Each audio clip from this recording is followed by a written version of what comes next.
हिंदी व्याकरण। इसमें पहला टॉपिक है शब्द निर्माण।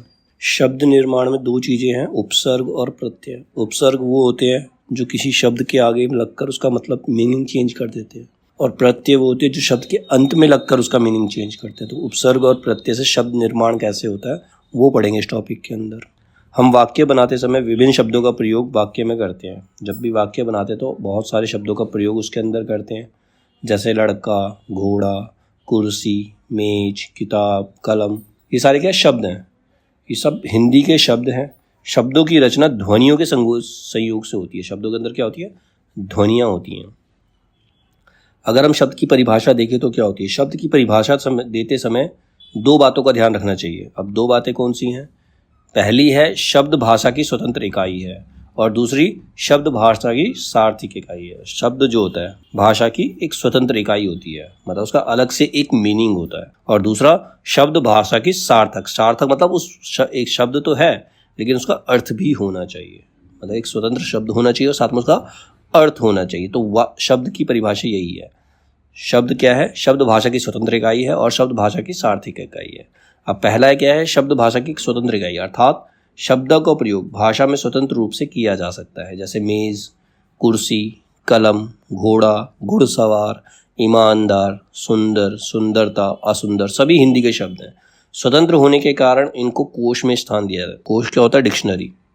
जो शब्द स्वतंत्र होता है उसका मीनिंग क्या होता है? डिक्शनरी में हमें मिलता है। तो उसको जिस भी शब्द को कोश में स्थान मिला है इसका मतलब वो एक स्वतंत्र शब्द है, और शब्दों के अर्थ हम कोश के अंदर देख सकते हैं। कोश मतलब हम डिक्शनरी के अंदर उसके अर्थों को देख सकते हैं। दूसरा क्या है? शब्द भाषा की सार्थक इकाई। सार्थक मतलब उसका एक अर्थ होना चाहिए। कोई भी ऐसा शब्द नहीं होना चाहिए जिसका कोई अर्थ ही ना हो। केवल अर्थमान या सार्थक इकाइयां ही शब्द कहलाती है, जैसे कलम तथा कमल। कलम का मतलब लिखने वाला पेन, पेंसिल, किसको भी कलम बोल सकते हैं। और कमल क्या होता है? एक फूल होता है। ये हिंदी के शब्द है क्योंकि दोनों सार्थक है। मगर अगर हम शब्द बना दें मकल, लकम, इनका कोई अर्थ ही नहीं है। मकल है शब्द, ये भी है, तो इनका कोई अर्थ ही नहीं है, तो उसका मतलब क्या है? ये शब्द नहीं है।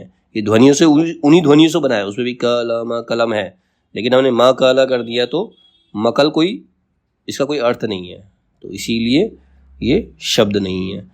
तो शब्द क्या होना चाहिए? शब्द एक स्वतंत्र इकाई और साथ साथ एक सार्थक इकाई है। सार्थक मतलब उसका एक अर्थ होना चाहिए, वही शब्द है। अब शब्द कैसे बनता है? शब्द बनता है वर्णों और ध्वनियों से। वर्ण क्या होता है? वर्ण शब्द की सबसे छोटी इकाई होती है। भाषा की सबसे छोटी इकाई को हम वर्ण कहते हैं।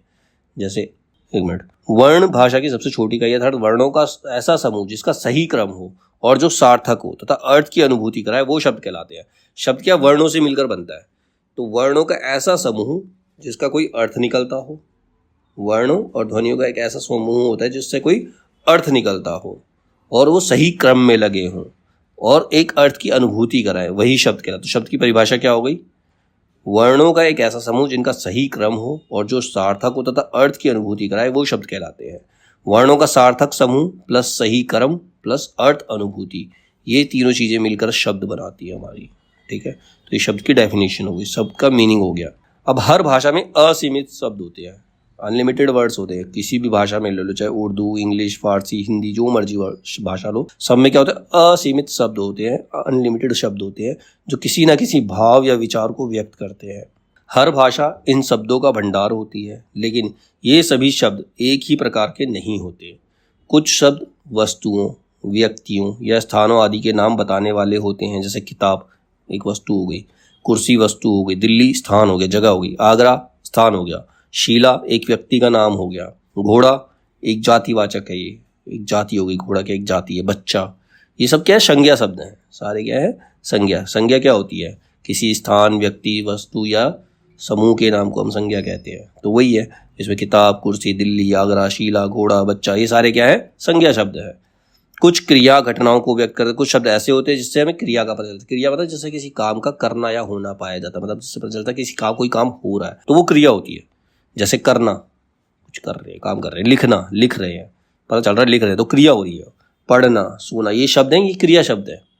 ठीक है, कुछ शब्द दूसरे शब्दों जैसे शब्द संज्ञा या क्रिया की विशेषता बताते हैं। अब शब्द संज्ञा और क्रिया देखा, जब जो शब्द उनकी विशेषता बताते हैं। कुछ ऐसे भी होते हैं जैसे अच्छा, क्या एक व्यक्ति की, अच्छा चाहे वो व्यक्ति हो, बच्चा हो, बड़ा हो, कोई भी हो, उसकी विशेषता है, विशेषता बता रहे हैं। बुरा, वो भी उसकी विशेषता है। छोटा, बड़ा, ये सब क्या है? विशेषण है।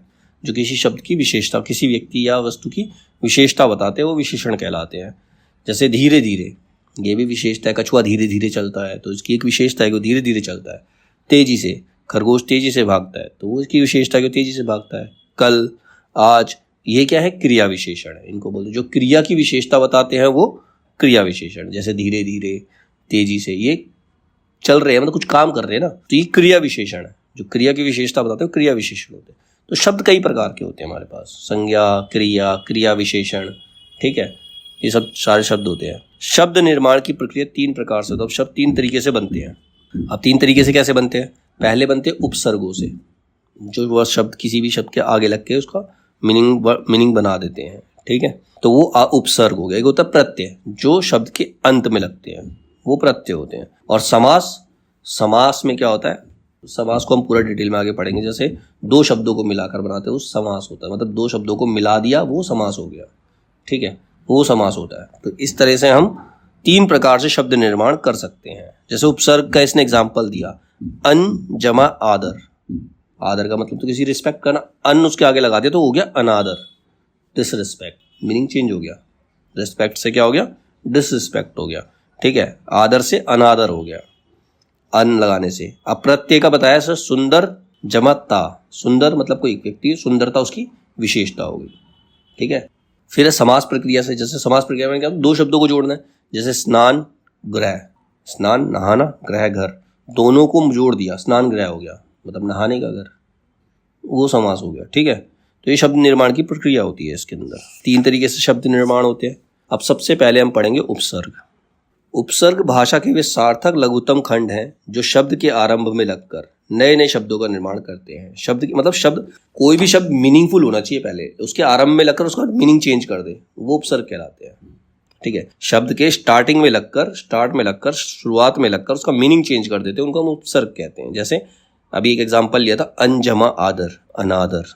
वी जमा नाश, विनाश। दुर जमा दिन, दुर्दिन, बुरे दिन। दिन का मतलब और दूर का मतलब बुरा होता है, दुर्दिन मतलब बुरे दिन। सुयोग, ठीक है, सु जमा योग। बेईमान, बे जमा ईमान, मतलब बाद का जो शब्द है उसका अर्थ होना चाहिए ईमान है तो उसका अर्थ है, उसके आगे हमने बे लगा दिया तो बेईमान हो गया वो, ठीक है। प्र जमा हार, प्रहार, ठीक है।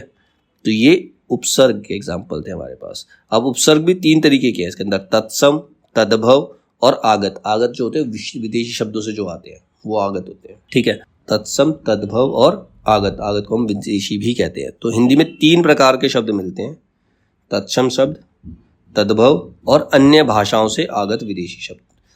हिंदी में 3 प्रकार के शब्द आते हैं, एक होता है तत्सम शब्द, एक होता है तद्भव शब्द और एक होता है अन्य भाषाओं से आए हुए शब्द। फारसी से, उर्दू से, अंग्रेजी से, वो विदेशी शब्द कहलाते हैं, उनको आगत शब्द भी कहते हैं। तो हिंदी भाषा में 3 तरीके के शब्दों का इस्तेमाल होता है। इन तीनों कोटियों के शब्दों में मूल शब्द भी होते हैं। जैसे कर्म जो है, कर्म मतलब काम, कर्म का मतलब काम तत्सम है।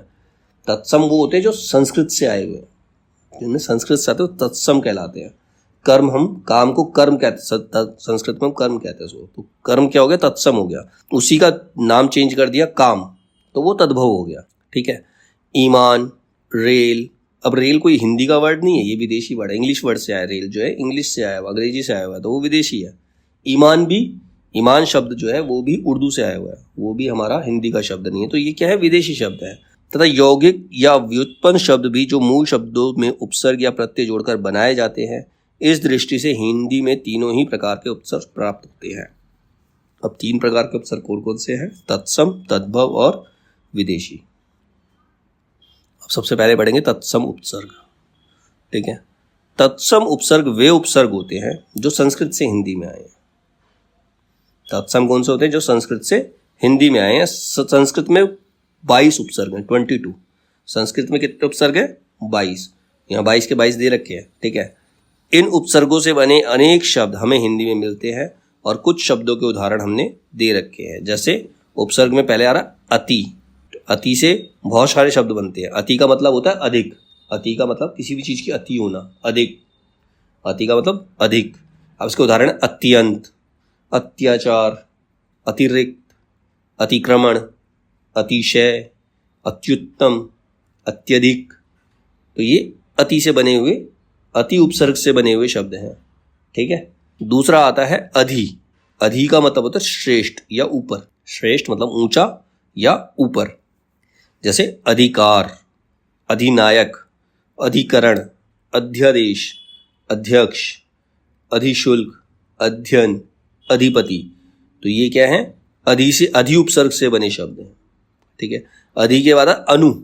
अनु का मतलब होता है फॉलो करना। जैसे अनुसरण, फॉलो, यानी कि पीछे, समान या बाद में आने वाला। ठीक है। जो बाद में आता है वो अनु। जैसे अनुभव। अनुभव क्या होता है? एक्सपीरियंस। किसी चीज को चलकर, किसी पीछे चलकर ही अनुभव प्राप्त करते हैं। तो अनुभव हो गया। अनुभूति। अनुभूति क्या होता है? फील करना। फील कब होगा? जब हम किसी को देखते हैं, किसी के बारे में बात करते हैं, तब हमें कुछ अनुभूति होती है किसी के बारे में। तो वो एक तरह से उसका अनुसरण कर रहे हैं, तभी अनुभूति हो रही। अनुभूति हो गया। अनुकरण। अनुकरण का मतलब तो सीधा सीधा फॉलो करना। अनुकरण करना होता है सीधा सीधा फॉलो करना किसी को। अनुरोध, अनुशासन, अनुवाद, अनुरूप, अनुसार, अनुकंपा, अनुराग, अनुकूल, अनुगामी, अनुचर, अनुमान, अनुज। ये सब अनु से बने हुए हैं। ठीक है। इसके बाद अप। अप का मतलब था बुरा और हीन। जैसे अपमान मतलब बुरा ही है ना। अपमान मतलब इंसल्ट की, तो वो बुरा है। अप का मतलब होता है बुरा और हीन। मतलब शब्द के अंदर मीनिंग बुरा आ जाता है। जैसे अपयश, डिफेम बोलते हैं उसको, अपयश को। अपमान, अपव्यय, फिजूल खर्ची, अपव्यय। ठीक है। अपशब्द, अपकार, अपहरण, अपवाद, अपशकुन, अपकीर्ति। ठीक है। ये सारे अप से बने हुए शब्द हैं। उसके बाद क्या था? अभी। अभी मतलब सामने या किसी और। अभी का मतलब होता है सामने या किसी और। जैसे अभिनय, एक्टिंग को बोलते हैं अभिनय। अभिमुख, अभिज्ञान, अभिमान, अभ्यास, अभियोग, अभिनव, अभिलाषा, अभिशाप, अभ्यागत, अभियान। तो ये सारे अभी से बने हुए हैं। फिर क्या आता है? अव। अव का मतलब भी होता है बुरा, हीन या उप। जैसे अव, अवसान, अवसर, अवकाश, अवनति, अवगुण, अवशेष, अवतरण, अवतार, अवज्ञा। फिर आता है आ। आ का मतलब होता है तक या समेत, किसी चीज को इंक्लूड करना। ठीक है। आहार, आक्रमण, आजीवन, आजन्म, आकर्षण, आगमन, आमरण, आदान, आरक्षण। फिर आता है उच्च। उच्च या उत। उच्च या उत, इसका मतलब भी होता है ऊपर और श्रेष्ठ। उत्थान। उत्थान मतलब ऊपर जाना, प्रोग्रेस करना। उत्थान। उद्गम, कहीं से स्टार्ट हो रहा, उद्गम है। उन्नति, उपदेश, उपग्रह, उपमंत्री, उपचार। उच्च या उत। उच्च या उत मतलब ऊपर या श्रेष्ठ। इसका उत्थान, उद्गम, उन्नति, उद्योग, उच्चारण, उल्लंघन, उद्देश्य, उत्तम, उद्घाटन, उत्कर्ष। इसके बाद आता है उप। उप का मतलब होता है निकट या छोटा, पास में या छोटा, या फिर सादृश्य, किसी के सामने।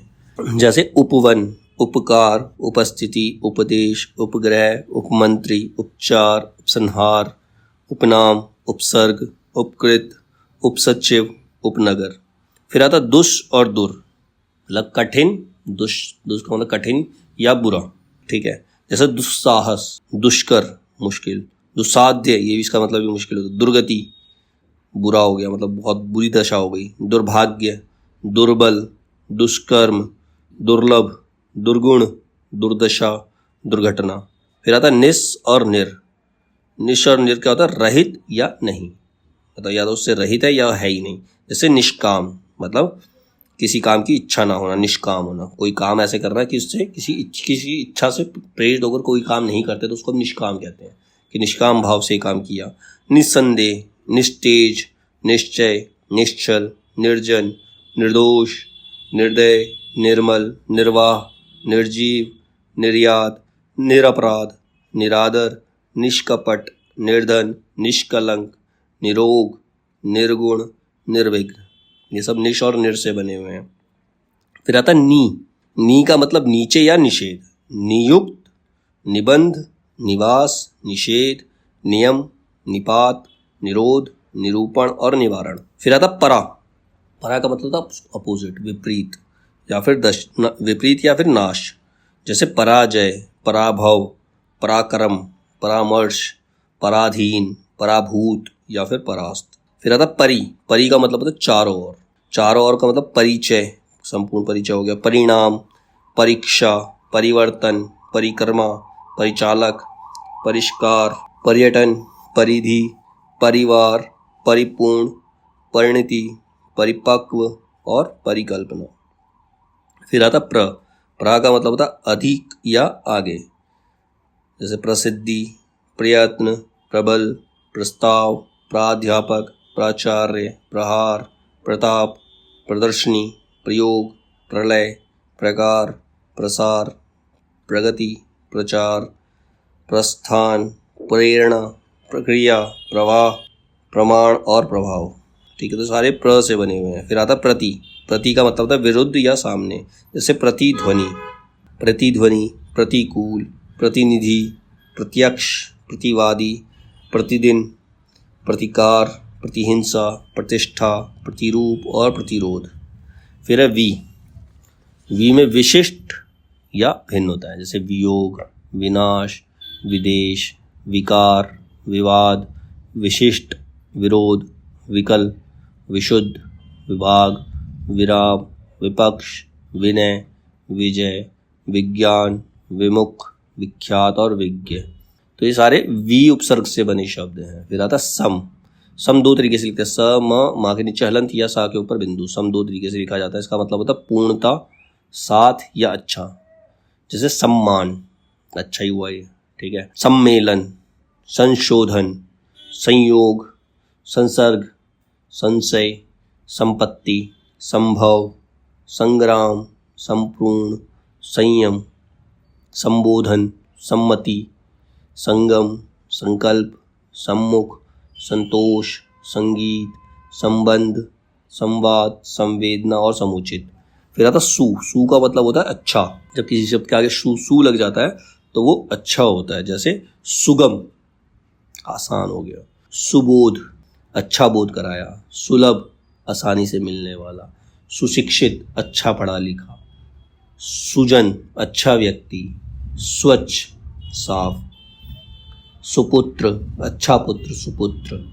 सुदूर, स्वागत। सुकर्म, सुधार और सुकर, इसका मतलब अच्छा होता है, ठीक है। तो ये थे हमारे तत्सम उपसर्ग। संस्कृत में कुछ शब्द या शब्दांश जो प्राय समास रचना के पहले भाग में आते थे, इन्हें अधिक प्रचलित हो गए। उनका प्रयोग हिंदी में उपसर्गों की भांति होने लगा। अब कुछ ऐसे भी शब्द थे जो शब्द या शब्दांश में जब समास रचना करते उससे पहले भाग में आते थे, इसीलिए ज़्यादा प्रचलित हुए। तो ये भी क्या हो गए, उपसर्ग बन गए। उपसर्ग की भांति ही इनका प्रयोग होने लगा, जैसे अ, कु, सु, सत, पुनर, अध, इनके भी एग्जाम्पल दे रखे हैं। जैसे अ में आ का मतलब होता है निषेध, नकारना किसी चीज़ को, जैसे अज्ञान, अभाव, अहिंसा, असुंदर, अधर्म, अकाल, अनुचित, अनेक, अनादि, असाध्य। तो ये सब संस्कृत में ही आ रहे हैं, ठीक है, तत्सम में ही आ रहे हैं। कु का मतलब होता है बुरा, जैसे कुसंगति, बुरी संगति। कु लगना मतलब बुरा। कुकर्म, बुरा कर्म। कुयोग मतलब अच्छा योग नहीं है। कुपुत्र, बुरा पुत्र। कुरूप, बुरा रूप। कुपात्र, कुमति, कुख्यात, कुकृत्य, ये सब शब्द है। फिर सु अच्छा, हमने ऊपर पढ़ा भी था, सुपुत्र, सुपात्र, सुकर्म, सुफल, सुमति। फिर आता सत का मतलब भी अच्छा होता है, जैसे सत्पुरुष, अच्छा पुरुष। सत्कर्म, अच्छा कार्य। सद्गति, अच्छी गति। सदाचार, अच्छा आचार, अच्छा व्यवहार, सदाचार बोलते हैं उसको। सज्जन, सत जमा जन, अच्छा व्यक्ति, इसको भी सज्जन कहते हैं। सत्संग, अच्छे लोगों के साथ को सत्संग कहते हैं, ठीक है। सद्भावना, अच्छी भावना। फिर स और सा, साथ और सहित, जैसे सा आदर, आदर सहित। सा आग्रह, साग्रह, सायास। फिर है पुनर और पुनः, पुनः का मतलब फिर होता है, पुनर का मतलब फिर। पुनर्जन्म, दोबारा जन्म, फिर से जन्म। पुनर्विवाह, फिर से विवाह। पुनर्कथन, फिर से कहा हुआ कथन, पुनर्कथन। पुनरुत्थान, दोबारा उत्थान करना, दोबारा आगे बढ़ना। पुनरुक्ति, पुनरुद्धार, पुनर्निर्माण, पुनर्जागरण। तो इनका मतलब होता है रिपीटेटिव, रिपीट हुआ। अध, अधय का होता है नीच, नीच में जैसे अधोपतन, अधोगति, अधोमुखी, अधस्थल। फिर अंतर और अंतः, अंतर अंतर का मतलब अंदर, इनसाइड, जैसे अंतरराष्ट्रीय, राष्ट्र के अंतर, अंदर। अंतर्देशीय, देश के अंदर। अंतर्मुखी, मुख के अंदर।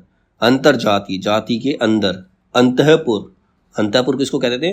बेडरूम को बोलते थे पहले। अंतःपुर, जो हमारे बेडरूम होता है उसको अंतःपुर कहते हैं। घर के अंदर कोई कमरा होता है उसको अंतःपुर कहते हैं। अंतरात्मा, अंदर की आत्मा। अंतःकरण, अंतर्ध्यान। फिर अब बहिष और बहिर, इसका मतलब बाहर होता है। बहिर्मुखी, बहिष्कार, बहिर्गमन, बहिर्रंग। फिर होता स्व, स्व होता अपना, जैसे स्वचालित, स्वदेश, स्वराज्य, स्वतंत्र, स्वतेज, स्वजन, स्वावलंबन। फिर स्वयं, स्वयं का मतलब भी अपना होता है। स्वयं सेवक, खुद की सेवा खुद करना, स्वयं सेवक। स्वयंवर, अपना वर स्वयं चुनना।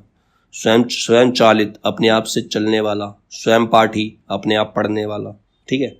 पुरा, पुरा का मतलब होता है पुराना या फिर पहला। पुरातत्व, पहले का। पुरातन, पुराना। पुरावृत्त। फिर है प्राग, प्राग का मतलब भी पुराना होता है, जैसे प्राग ऐतिहासिक, प्राकथन, प्रागवैदिक। फिर है चिर, चिर का मतलब होता है देर, बहुत देर। चिरस्थाई, चिरस्थाई मतलब बहुत देर स्थिर रहने वाला, चिरस्थाई होता है। चिरजीवी, लंबा जीने वाला। चिरकाल, लंबा समय। चिरकुमार, चिरायु। चिर परिचित, बहुत पुराना परिचित, तो उसका मतलब होता है बहुत देर। फिर सह का मतलब होता है साथ, जैसे सहपाठी, साथ पढ़ने वाला। सहमति, सहमति का मतलब होता है किसी को अपने से सहमत करना। ठीक है। सहकारी, सहोदर, सहगान, सहचर, सहयोग। सम का मतलब होता है बराबर, जैसे समकोण, समकालीन, समकालिक। तो ये सारे क्या थे? तत्सम उपसर्ग थे। तो 3 तरह के थे, तत्सम, तद्भव, आगत, हमने पढ़े भी तत्सम उपसर्ग। इसके बाद है तद्भव उपसर्ग।